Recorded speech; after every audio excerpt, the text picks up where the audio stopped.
So Peter Schrager from Good Morning Football talked about a message Kevin Stefanski had to the team involving David Njoku Saturday night.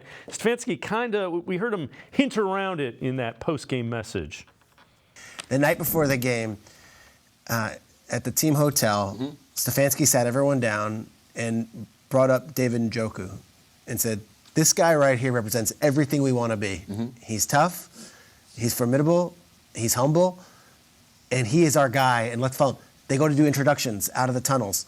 The last person introduced yesterday was David Njoku, who had the biggest game of his career yesterday. Yeah. David Njoku was amazing when they need, and it's like you talk about late blossoming and late bloomer. Njoku was a first-round pick, and they pick up his extension. They're like, all right, we'll do one more year, and I'll tell you what, he is unstoppable right now, and he has been Flacco's guy. And you look at this team, he is representative of everything. I mean, think about what he went through already this season in week 4 when he was at the fire pit, and we know what went down there. And yet, every single big play, it's this guy right here, this warrior. He's incredible. You want to talk about a team that you don't want to face in the playoffs. We talk about the Bills. No. Do you know who the best road quarterback in the history of the NFL is in playoff history? Flack. It's Joe Flacco. Wow. It's Joe Flacco, not Joe Montana. It's Brady and Flacco as the most road wins. All right.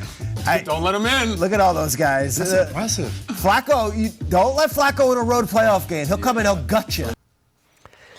Scott, I didn't realize that about Joe Flacco. I mean, it's pretty impressive. Anytime you're mentioned in the same breath with Tom Brady, anything NFL playoff related, that's pretty elite. Yeah, he's got 10 postseason wins, and 7 of them are on the road. I don't know if that counts the neutral site Super Bowl that he won. If that's 8, if he's only won 2 home games or not. But, yeah, I knew that he had won a bunch on the road, and it's going to come in handy a couple weeks from now when I'm writing about the Browns going somewhere to play that opening playoff game, right?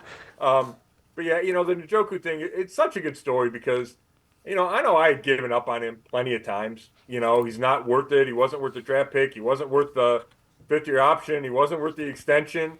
And at the time, I felt pretty strongly about a lot of that. You could see the talent. You could see the potential, but it wasn't realized. And it just took a while. And I guess maybe that's what happens when you draft a guy when he's 20 years old. And he had a bunch of coaching changes, right? It just took a while. And, a lot of teams get criticized for their patience and sticking with their guys, but you can't criticize Andrew Berry for this one. They knew that if they stuck with it long enough, David Njoku would be a top whatever tight end in this league. I think it's certainly a top 5 tight end. He's got incredible physical talent. He really has matured, I think, as a person, as a player, as a leader. Stefanski can't talk enough about what a teammate he is. And, it's interesting. Stefanski does, he'll pick the game captain. He'll introduce a guy last. And part of that, there's always a reason. And I think part of it is when he knows that the guy's going to have a big role in the game.